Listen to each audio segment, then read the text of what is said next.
Hi, this is Sean and welcome to Time and Talk. Today I wanted to make a video about my newest acquisition, which as you will probably be able to see is a Seiko. We'll start this video off with a little bit of history. So this particular watch is a descendant of the first ever Seiko dive watch, which as you may or may not know was released in 1965 and is otherwise known as the 62 Mas. Closely followed a watch in 1968 called the 6159. Over the last couple of years there have been reintroductions of both of those watches. The reintroductions were relatively faithful to the ones that came before and tried to update them slightly to modern sensibilities. And this particular watch is a modern reinterpretation of the 6159. Known by Seiko as the 1968 Auto Divers Modern Reinterpretation. When I went to the shop to buy this watch, there was two watches in my mind.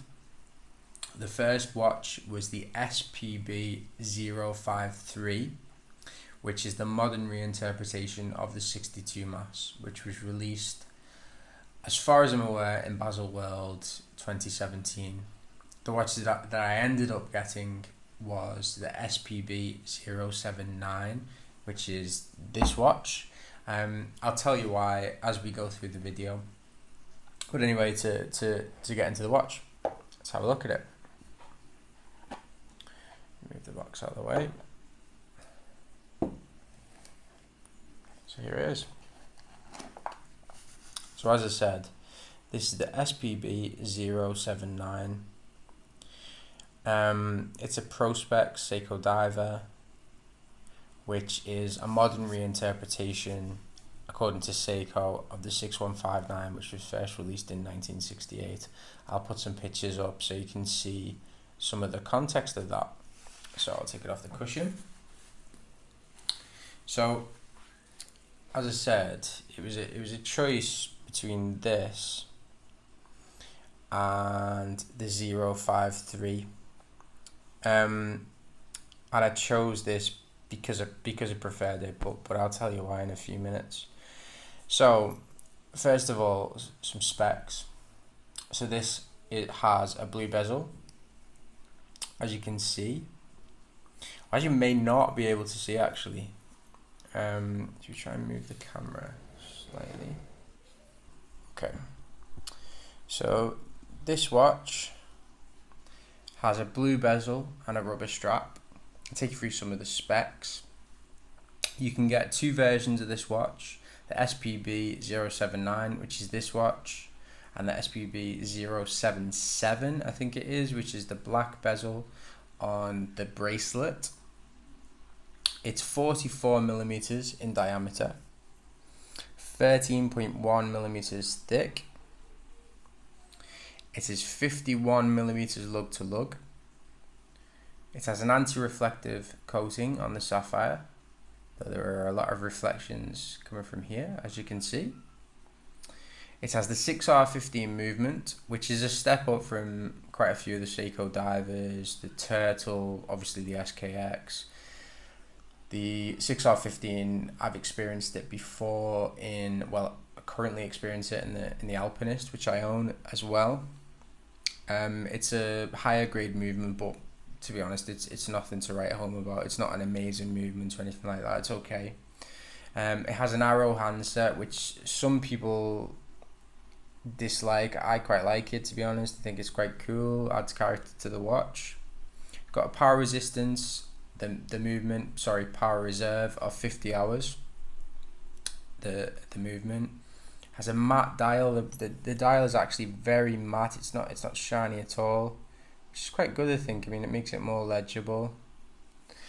It's got Seiko DiaShield coating, which apparently is corrosion resistant and will protect the case from scratches. The bezel, I haven't been able to ascertain actually what the bezel's made of. I think it's probably aluminium, but the bezel is something that is a selling point of the watch. You might not be able to see this actually, because in some lights it looks bright blue, a light blue. In others, it looks black. When you go into the daytime, into more daylight, the bezel does look quite a bright blue, but obviously in this light it looks very dark, really. But it is blue, I assure you, even though I did think it was black at first. I'm colorblind, so it's difficult for me to tell what color bezels are and things like that. It's a 120 click bezel. The lugs are 20 millimeters. You have drilled lugs, which is so useful. Makes it so easy to change straps. It's very good to have drilled lugs. I know people go on about drilled lugs with, you know, the Rolex sports models having drilled lugs, but it really is a really useful thing. It just makes it so much easier to change a strap. And if you've had an SKX, for me, they're an absolute bugger to change the straps on, and this just isn't. It's brilliant.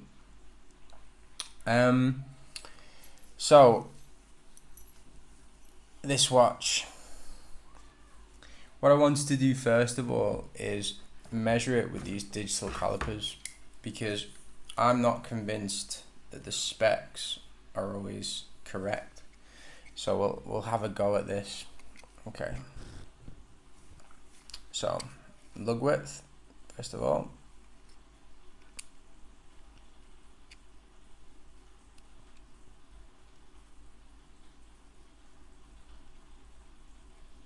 Yeah, that is 20. Okay. Lug to lug.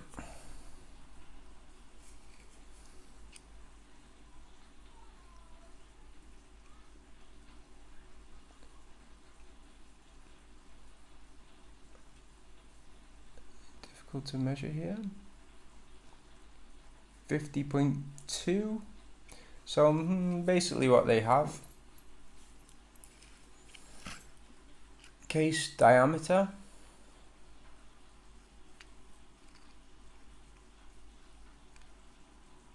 .68, again slightly smaller than Seiko suggest.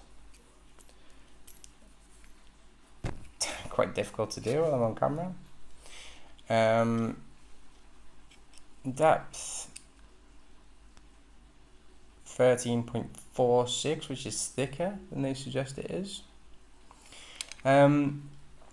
So this watch, the size of it, I have a very small wrist, 6¼ inches, and I originally went into the shop to buy the Spb053. I'll put a picture on so you can see it.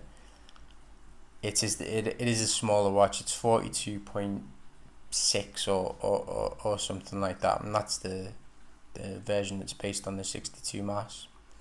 I thought it would be like the Mini Turtle, where the Mini Turtle, if you've ever tried a Mini Turtle on, was exponentially smaller than the actual Turtle. Despite being 42 millimeters, it was a lot smaller than that. It's not the case with these two watches. This one, if anything, actually was smaller as a 44 millimeter watch than the Spb053, which is a 42 millimeter watch. And I think the reason is because of the curvature of the lugs. The Spb053 has quite straight lugs that don't kind of curve down towards your wrist. If you look at the picture, you'll kind of see what I mean. And on the wrist, that translated to it wearing not necessarily bigger but more prominent, which is a problem for me because I've got a really small wrist. So if you're looking at the specs of these watches, I think the important thing is with Seiko dive watches to try them on the wrist, because otherwise you really won't know what you're getting really. So in terms of this watch, what are the pros and cons? So I think in terms of the pros, there are a lot of them. I absolutely love it, by the way, in case you haven't been able to tell already. It's a lovely watch to look at. I think it's got loads of character. The bezel, as I said, it's really difficult to capture on camera, but it has a bezel which changes compared to the light you give it. So in daylight, it's quite bright blue. In slightly more sedate lighting, It's almost black. It's kind of shiny but not bling. It is a really nice bezel. The case is really nice. It changes between brushed finishing on the lugs there and more polished on the sides. There was a rumour that Zaratsu polishing had been used on this case, which I very much doubt, because why would they do that when that's the kind of selling point of Grand Seiko? But it really is a nice watch. The loom is fantastic as well. I'll show you a loom shot. I'll place a picture up there. The movement is better than in, you know, the SKX and the mid-tier Seiko divers. You get the 6R15. This particular watch gained 10 seconds or thereabouts in a 24-hour period, so you know, it's all right. It's within specs. It's not amazing. People go on about the 6R15, but you know, it's okay, but it's not amazing. It's got sapphire, which is awesome. It wears really well, and I'll show you a wrist shot in a minute. If you've got a bigger wrist, this will be awesome on you, but it fits me 6¼ inch wrists. And it is a real step up from other Seiko divers. You know, you get the slightly better movement, you get the case that's more well finished, you get the gorgeous bezel.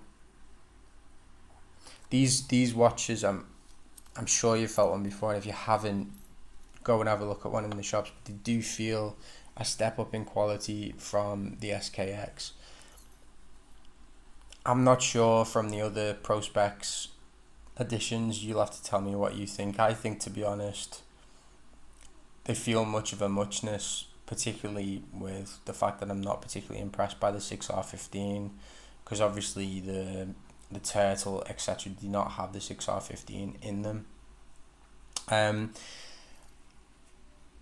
This watch is no longer mine because I'm going to take it back to the shop that I bought it from, and the reason is because of the bezel.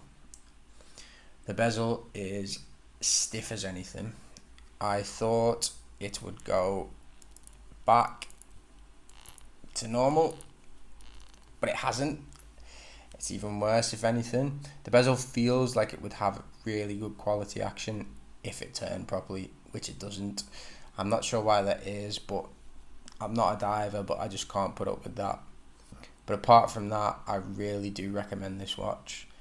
I've probably got adored, or you know, I've been unlucky, but the blue on the bezel, as I've said, it's really difficult to capture on this camera, is gorgeous. The watch wears extremely well for the size. It just feels quality. It's got a decent movement in it. It's a Seiko. It's awesome. Show you a quick wrist shot. So here it is on my 6¼ inch wrists. I have girls' wrists, and this looks pretty good on me, I think. It might look big in this picture, but in real life it doesn't look that big. It's 44mm as well, which is pretty big. It wears really well because of the curved lugs. Check it out. Particularly, I think it's particularly useful if you're choosing between this and the 053, because the 053 is smaller, and I thought it would wear like a mini turtle, but it doesn't. It wears, if anything, bigger than this. So yeah, so I'm not going to have this for very long, so I thought I'd make a video on it. I'm obviously going to buy something else because I've got to take this back, but we'll see what it is. Thanks very much for watching. Tell me what you think about this watch. Thanks for watching my video. Goodbye.